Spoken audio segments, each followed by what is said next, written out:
1 января следующего года устанавливаются новые правила направления на медико-социальную экспертизу. Согласно приказу Минтруда страны, категории инвалидности будут установлены отдельно для детей и взрослого населения. Раньше для прохождения медико-социальной комиссии таких различий не было.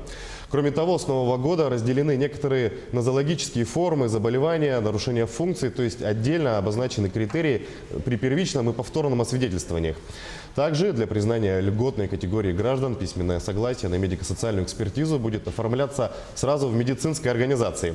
Отметим, что в среднем СЭК проходит более 20 тысяч человек ежегодно, из них более 4 тысяч – это дети.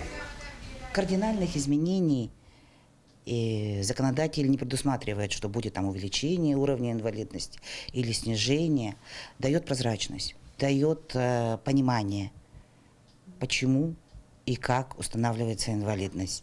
Потому как, начиная с незначительных нарушений, стойких незначительных нарушений функции организма, у нас инвалидность не устанавливается. Мы работать начинаем с умеренных стойких нарушений. И это в процентном соотношении, в приложении, очень подробно и доступно.